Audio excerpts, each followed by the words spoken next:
সন 1929, Geneva, Switzerland. Alps পর্বতমালার কোলে ছবির মতো শহর, আর সেখানেই এক আবাসিক স্কুলে পড়তো মেয়েটি। নামটা একটু খটোমটো, ইভন ম্যারেডি ম্যারস। বাবা হাঙ্গেরির বাসিন্দা, মা রাশিয়ান। উচ্ছল মেয়েটা প্রকৃতি ভালোবাসত, আর শখ ছিল ছবি আঁকার। সময় পেলেই ইজেল কাঁধে নিয়ে বেরিয়ে পড়তো শহরের সীমানা ছাড়িয়ে। বিক্রম রামজি খানোলকর নাম শোনেননি আশা করি। ধনী ও সম্ভ্রান্ত মারাঠি পরিবারের সন্তান। ঘোড়সওয়ারি ও পোলো খেলায় ছিলেন ওস্তাদ। স্কুলের গণ্ডি পেরিয়ে বিলেতে গিয়ে ভর্তি হলেন রয়্যাল মিলিটারি একাডেমিতে।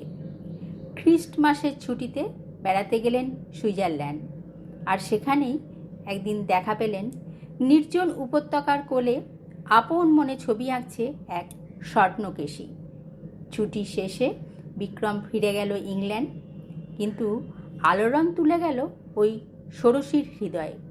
মেয়েটির বাবা শুনেই মহা খাপ্পা। তার আদরের দুলালি কিনা বিয়ে করবে কয়েক হাজার মাইল দূরের এক কালা আদমিকে, কভি নেহি। মেয়েটি কিন্তু ভুলতে পারল না তার কিশোরী হৃদয়ের প্রথম প্রেমকে। 18 বছর বয়স হতেই চলে এলো লখনৌ, বিয়ে করলো তার স্বপ্নের রাজকুমারকে। সময়টা 1932। বিয়ের পর শ্বশুরবাড়ি থেকে নতুন নাম রাখা হলো সাবিত্রী, সাবিত্রীবাই খানোলকর। পতি দেবতাটি ততদিনে সেনাবাহিনীর কমিশনড অফিসার। তার বদলির সাথে সাথে সাবিত্রীও ঘুরতে লাগলো ভারতের নানান শহরে।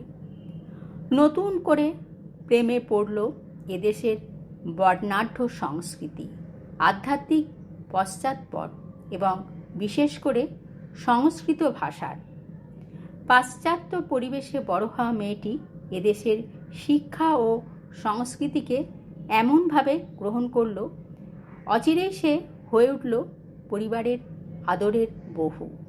ছেড়ে দিলেন মাছ মাংস খাওয়া, পড়তে লাগলেন সংস্কৃত পুঁথি, মারাঠি হিন্দিতে কথা বলাও শিখে গেলেন। ধীরে ধীরে ধ্রুপদী সঙ্গীত ও শিল্পকলায় হয়ে উঠলেন পারঙ্গম।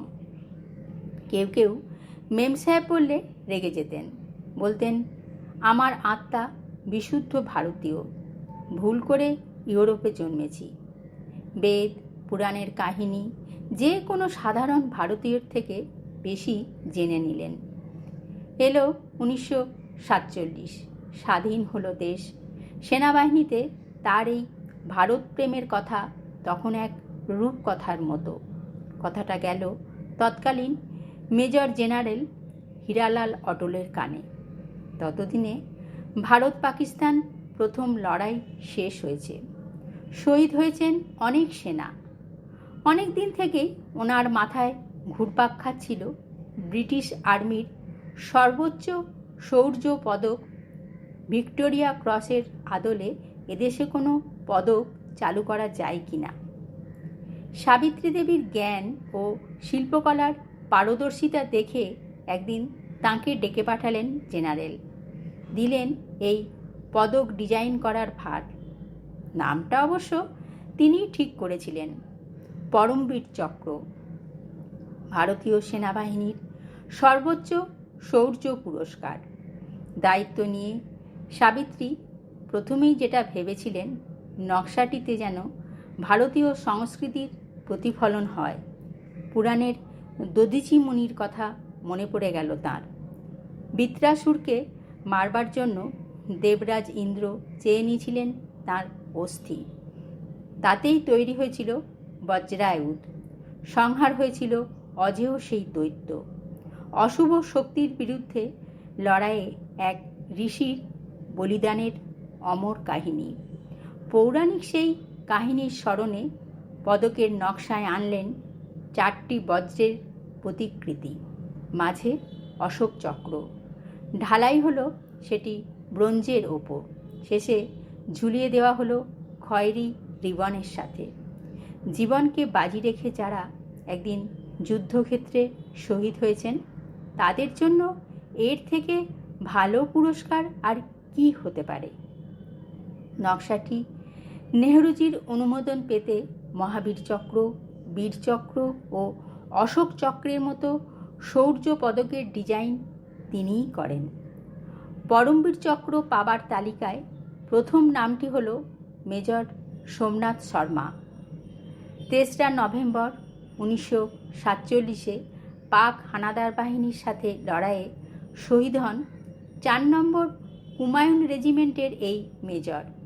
মাত্র 150 সেনা নিয়ে রুখে দেন 700 দুর্ধর্ষ আফ্রিদি হানাদার। তাকে মরণোত্তর সম্মান দেওয়া হয় 26শে জানুয়ারি 1950 সালে, দেশের প্রথম প্রজাতন্ত্র দিবসে। ঘটনাচক্রে মেজর ছিলেন সাবিত্রী দেবীর মেয়ের দেওর। ওনার পতিদেব বিক্রম খানোলকর মেজর জেনারেল পদ থেকে অবসর গ্রহণ করেন এবং কিছুদিন পরেই মারা যান। স্বামীর মৃত্যুর পর সাবিত্রী তার সমস্ত সম্পত্তি রামকৃষ্ণ মিশনে দান করে একরকম সন্ন্যাসিনীর জীবন যাপন করতে থাকেন। 1990 সালে নিভে যায় তার জীবনদীপ। জন্মসূত্রে বিদেশি, কিন্তু অন্তরে পুরোপুরি ভারতীয় এই মহীয়সীকে ভুলে যাবে না আমাদের দেশ। অন্তত যতদিন ভারতীয় সেনা সীমান্তে জীবনের সবটুকু দিয়ে ঠেকিয়ে রাখবে শত্রুর আগ্রাসন, এদেশের জন্য ওনার কুরবানিও কি কিছু কম?